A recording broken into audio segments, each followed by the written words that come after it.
علیکم نوی ویډیو سره تاسو غلکلی وایو. امید لرم چې تاسو ټول به روژه خوشحاله وئ، ژوند په مزو کې به وئ. تازه خبر رامخته شوی دی د علي شاه 007 پلار داود شاه باندې حمله شوې ده. په هغه حمله کې داود شاه ګیره کټ شوې. دوستانو د داود شاه ګیره چا کټ کړله، په کومه طریقې کټ کړله، ټول معلومات در سره په دې ویډیو کې شریکوم. زموږ دا ویډیو خامخا وګورئ چې پوره معلوماتونه ځان خبر کړئ. د نورو معلوماتي ویډیوګانو دپاره زموږ چینل سبسکرایب کړئ. سړی نشان ورڅخه خامخا ووهئ چې زموږ هر یوه نوې معلوماتي ویډیو تاسو ته په اسانۍ سره میلاویږي.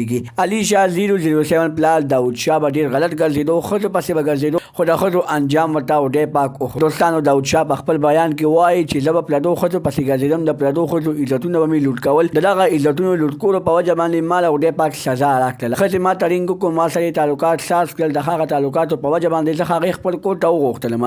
چې کله زه د هغې کور ته ورغلم، هغه په خپل کور کې نه اوسېده، په هوټل کې اوسېده.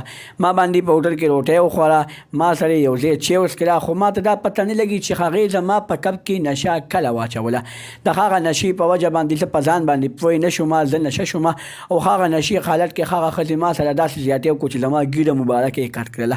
دوستانو داود شاه وایي چې ما به غلط کارونه کول، غلطو پسې به ګرځېدم، ما ته الله تعالی د غلطو سزا راکړله. زه اوس الله تعالی نه توبهګار یم، توبې وباسم چې ما الله تعالی هدایت نصیب کړي چې زه داسې قسمه خبرونه وورم. الله دې داود شاه ته هدایت نصیب کړي. د نورو معلوماتي ویډیوګانو لپاره زموږ چینل سبسکرایب کړئ. تر نشان څخه مخه وخی چې زموږ هر یوه نوې معلوماتي ویډیو تاسو ته په اسانۍ سره میلاویږي. والسلام.